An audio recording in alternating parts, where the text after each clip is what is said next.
centuries, the Icelanders highly respected the Norwegian kings, and many Icelandic scouts were at the Norwegian court, highly respected by the kings. When Icelanders first began writing in the 12th century, they wrote down the laws, then accounts of the settlement of Iceland, and thirdly, they wrote down stories about the beloved Norwegian kings. In the early 13th century, Snorri Sturluson wrote or edited, or whatever you call it, the so-called King's Sagas, the book that's called Heimskringla, the discourse of the world. But of course, you historians and scholars know all this, but I think it's necessary to mention it because of what I am going to explain. But first, a little bit about myself.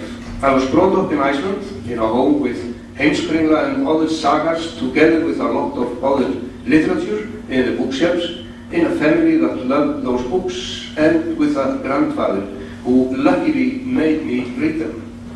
And I did that not unwillingly. I started my adult life as a school teacher, like the rest of my family, but I tried to be a journalist as well in between. But when I was 30 years old, I made my final choice and went to a school of journalism in Oslo, Norway. I brought my little family to the land of the forefathers and learned to speak and write the language reasonably well. In fact, that's not so difficult for an Icelander to learn the Norwegian properly, since those languages are closely related. After 2 years in Oslo, I returned to Iceland, that was in 1980, and worked the following years as a journalist until 1995. Then I quit because I had a book to write. I had by then spent several years researching in my spare time and had collected a lot of interesting information about my old family farm, which is now in the middle of Reykjavik.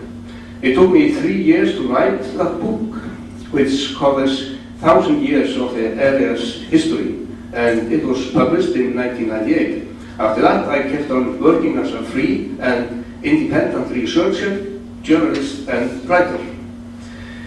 During those years, I often thought about the fact that all places and history tracks in Norway mentioned in the King Sagas still exist and have the same names, only more or less misspelled and unrecognizable, except to those who know the Icelandic language well.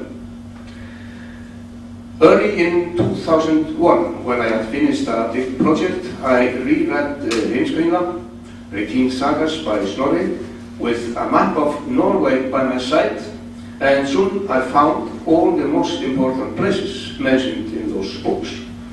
Then I made an extract from the whole story from the time when a member of the Swedish royal family, a descendant of the military king Odin from the Black Sea, led his people through the Norwegian woods and started a power struggle against the old Norwegian chieftains, as Snorri writes in the preface of Heimskringla. This happened in the 7th century. That spring, I took my car to Norway by a cargo ship and followed the events of that story from South Norway north to Trondheim and Lofoten, with Heimskringla in one hand and a camera in the other, and back south again. I drove along the west coast over high mountain passes and around many beautiful Norwegian fjords to the fjord where King Harald the Fair-haired won a sea battle against the Westland kings and succeeded, according to the sagas, to unite Norway into one kingdom. That was approximately in the 870s. Back in Iceland, I wrote a book about my trip, told the story of this journey through Norway, about the people I met, what they had told me about local history and how they showed me around. The backbone of the book was the story of the Norwegian kings and some anecdotes about the Norwegians that fled to Iceland or came back to visit the king. But I put everything in the context in context with the land and culture of our time. The book was published in Iceland 2 years later, 2003, under the title that would be translated into English as A Trip Through Ancient Stories. And in early 2007 it was also published in Norway, in Norwegian of course. But then the title was In the Footsteps of Snorri Sturluson, or Í Snorri Sturluson's Fótafar. After this book was published, I continued doing research and wrote a few documentary books. Then Iceland suffered a bank collapse and I took part in protests that caused the government to retire. But while all this happened, I could not forget a memorable moment in Norway. When I had almost finished my journey there, I was standing by the firth near the oil town Stavanger, named Hafrsfjörður. In Norwegian, almost the same, Hafrsfjörður. And in English translation, the he-goat fjord, yeah. Where King Harald and his men fought and won their main battle in the struggle to unite Norway. There and then, I knew exactly which book I had to and should write next. A natural continuation of the book of Norway.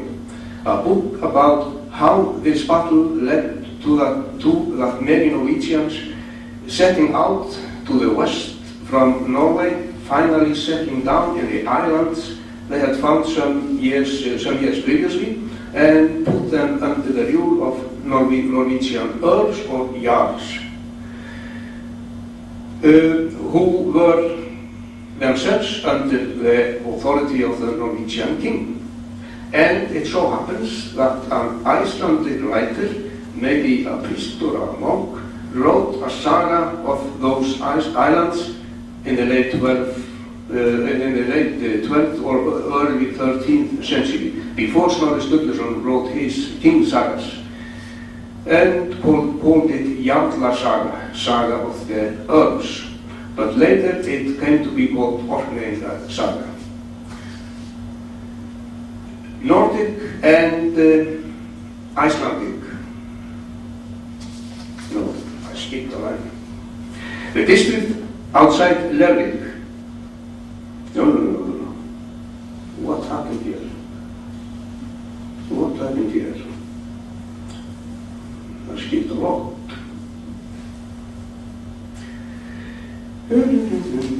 Yes, I think I changed it. Well, I knew now at last I arrived at the subject I was going to talk about. 7 years after I stood on the shore of that boat firth, I managed to finance a trip to these promised islands.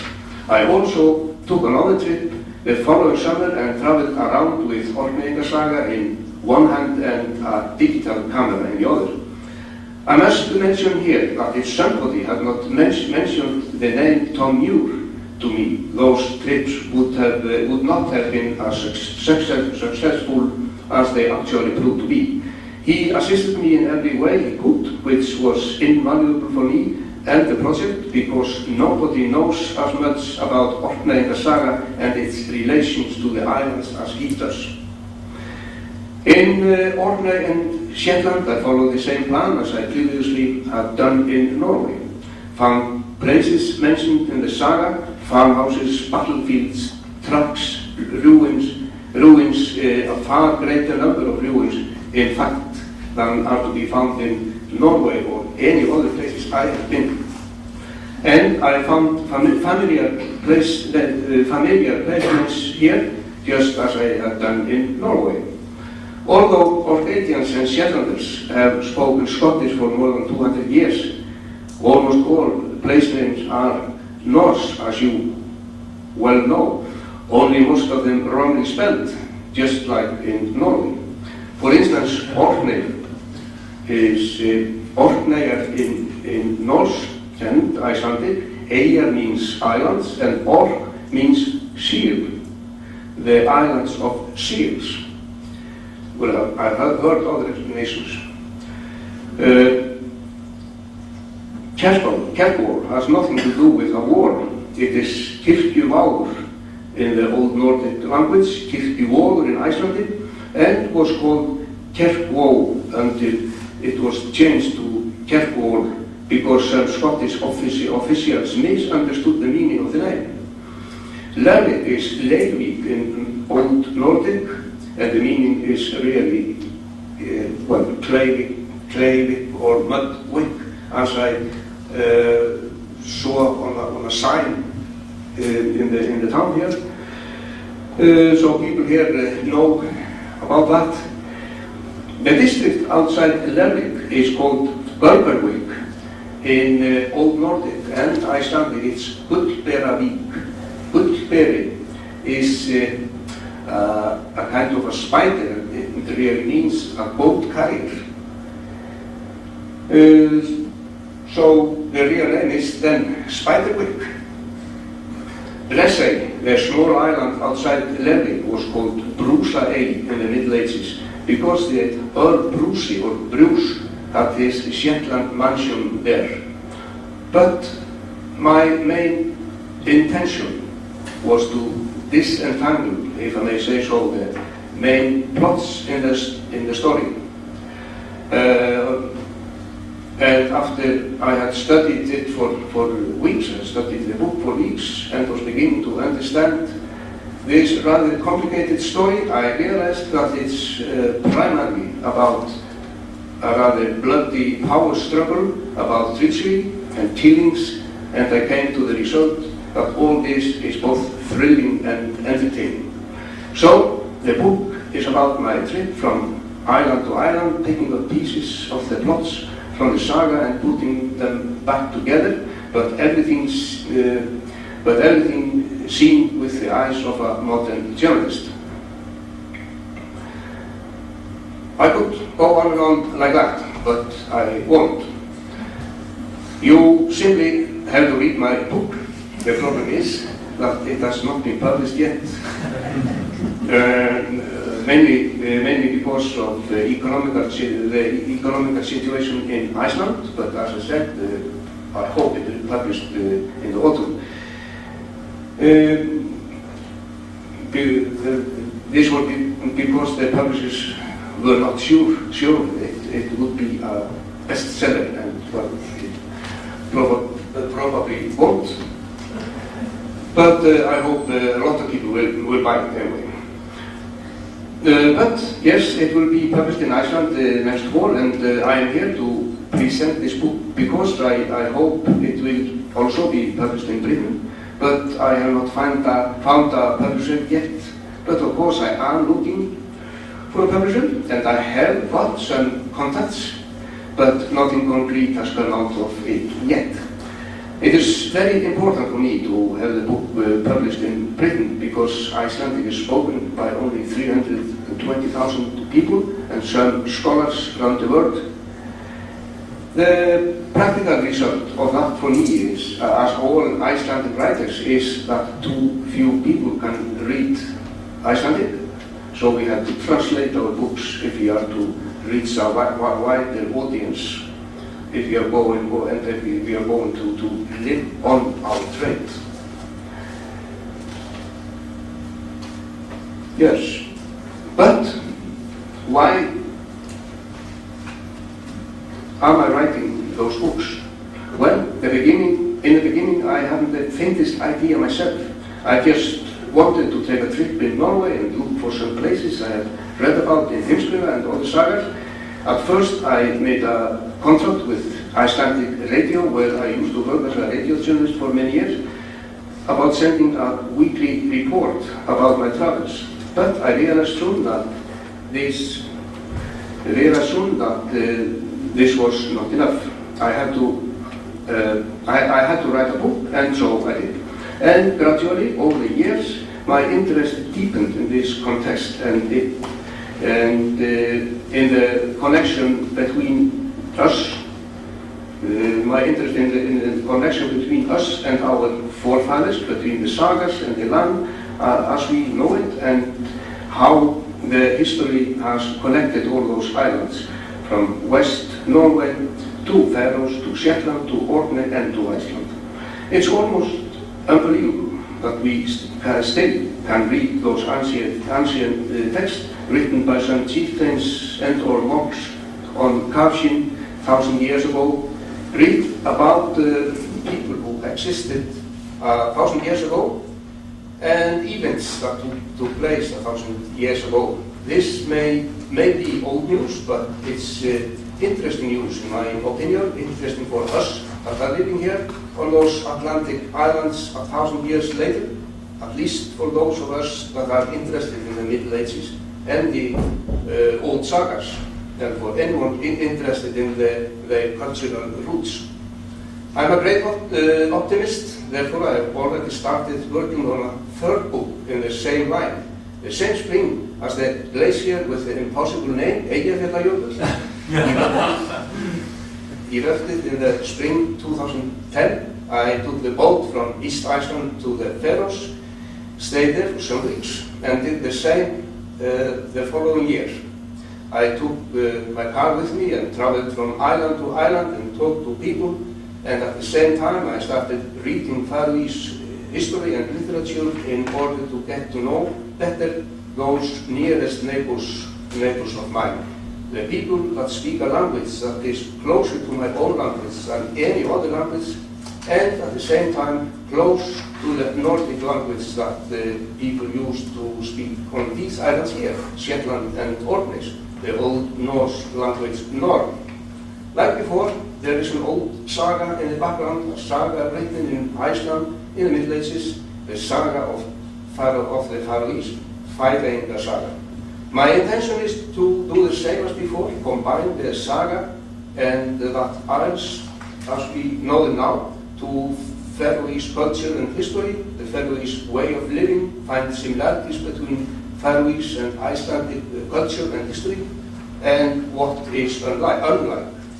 Here I can mention that this name, Faroes, Føroyar in Faroese, really means the Sea Islands.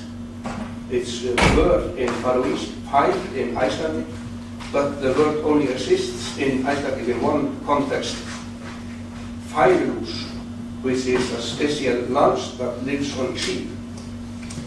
So from the sea to the louse. As I have already mentioned, I gradually realized that this North Atlantic word I've been talking about was a shared word for everyone living on those islands, scattered on the rough ocean, the culture from island to island. The culture from island to island is very comparable, and everyone understood each other's language, or so to speak. And I'm here today because people like you are my future readers, but I have written those books not in the least for ordinary people, which we are all at the same time, of course.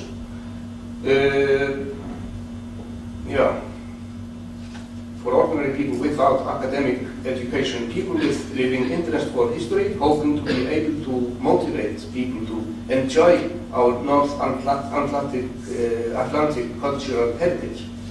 By presenting this project of mine here, I am throwing out seeds that will hopefully ripen in due course and bring forth interested readers.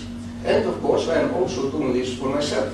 The old texts are a never-ending source of interest and inspiration, and I will continue to dive into them for my own enjoyment and hopefully come up with even more stories to share.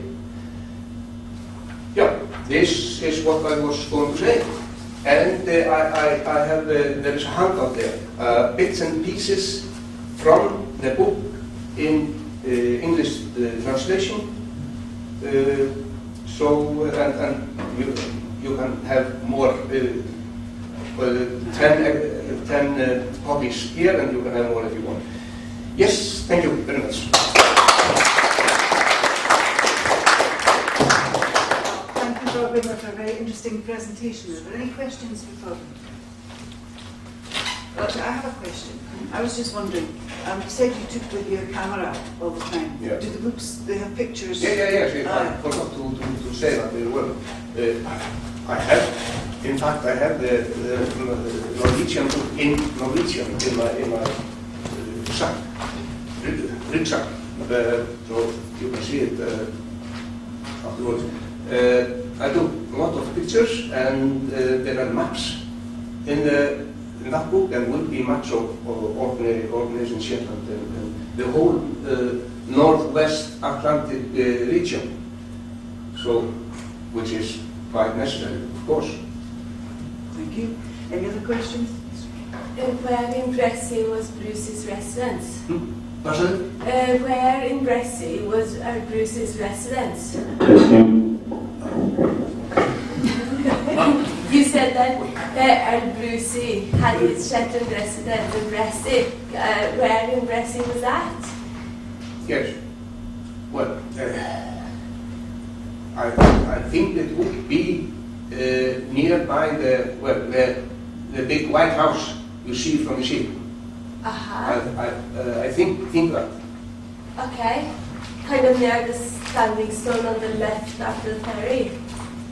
Yeah, on the right when we're sailing into the harbor. Okay. And it's on the south part. Testing. What's that? They're just checking. It's not an earthly voice. Yeah. Okay. My one disappeared. Any other questions for Thorgrimur? Well, I'd like to join in thanking Thorgrimur again for